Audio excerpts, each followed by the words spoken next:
Let's talk about honesty and the lack of it, especially when a movement has built itself on denial, bluster, and hypocrisy. Because this week, something almost unheard of happened in MAGA world. Joe Rogan, the golden boy of the anti-establishment, and one of the biggest reasons Trump is even back in the White House, actually admitted the obvious. And for MAGA, it's not just a crack in the wall. This is a foundational collapse. Let's watch. I think the whole MAGA thing right now is very divided, particularly because one of the things that they voted for was no war. Well, now it seems like we're in a war, right? And it's quick. We're 6 months in, and that's already popped off. And then people are very concerned with now what happens to our troops overseas that are in these bases, that are in vulnerable positions. Now, let's be clear. When Donald Trump launched strikes on Iran's nuclear facilities, his base was left with a choice. They could finally admit out loud to themselves and the world that Trump, the self-declared no wars, no forever wars, no wars at all anti-war candidate, was a liar. That the man who promised to end the bloodshed was starting it all over again.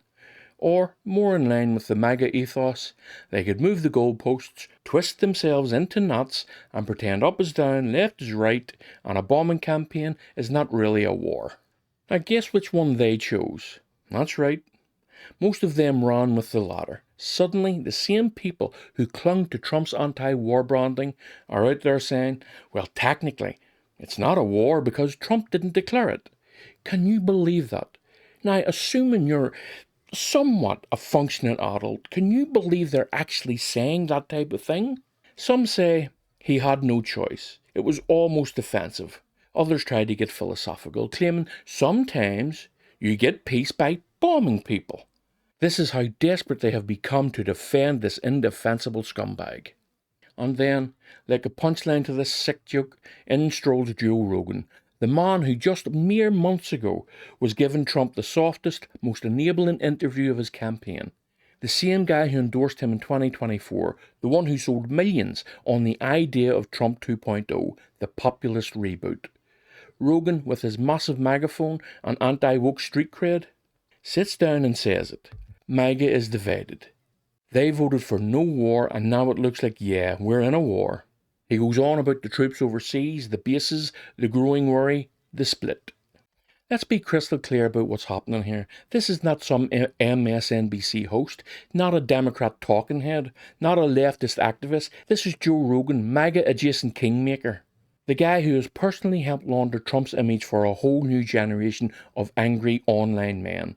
Finally saying what the left, the centre, and anyone with a working brain cell saw coming a mile away. And MAGA hates it because it's the truth.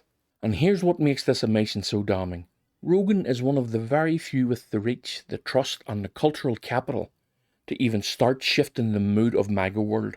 If you appreciate this content, hit those like and subscribe buttons. His confession isn't a blip, it's a tectonic shift. Suddenly the room gets very quiet. Trump, who spent years branding himself as the anti-war guy, the only difference between him and Bush or Clinton or Harris, is now presiding over the very kind of military aggression he promised would never happen. And Rogan, who helped sell that promise, is on air saying he lied. Well, you don't say. But don't for a second let Rogan off the hook. He's not suddenly a hero for stating the obvious. He helped build this monster. He gave Trump hours of free PR, normalised the rhetoric, handed out the red pills and let the country chase them down with delusion. He saw what was coming and decided, nah, let's see what happens. It was frivolous. And now when the bombs fall, he thinks he gets to shrug and say, yeah, MAGA's a bit divided, huh? It's abhorrent. Meanwhile, the excuses pour in. It's not a war, it's a targeted operation. Trump had to do it. Blame Biden, blame Iran, blame anyone else but Trump. Bombing Iran is the only path to peace. It's pathetic. The exact same nonsense we heard under Bush. It's not war, it's liberation. Now echoing from the mouths of the people who used to rail against deep state propaganda. Apparently, war is fine as long as it's tweeted out in all caps and spelled wrong on Truth Social. Now let's not forget, Trump made his anti-war brand the cornerstone of his MAGA revival. I won't start wars, I'll end them. I'm the anti-war choice. That was the contract. That was the core promise. Now he's threatening more strikes, floating regime change, boasting about make Iran great again, and running the John Bolton cosplay so hard it's given neocons whiplash. And yet the vast majority of MAGA influencers keep pretending there's nothing to see here. Fox calls it strong leadership, Tulsi Gabbard's somewhere spinning the wheel of political fortune. But when Joe Rogan, the man who helped make Trump's comeback possible, sits down and says, this isn't what they voted for, that's a rupture you can't ignore. Because here's the reality. If Trump can break this promise, no new wars, the one thing that separated him from every establishment hawk before him, and still he can keep his base, there are no more rules. He can do anything. Accountability is dead, and MAGA, for all its bluster about being different, will have proven itself just another cult, worshipping power and justifying anything that their leader does. So watch the Rogan split. Watch who stays silent, watch who moves the goalposts, and watch who finally admits the obvious.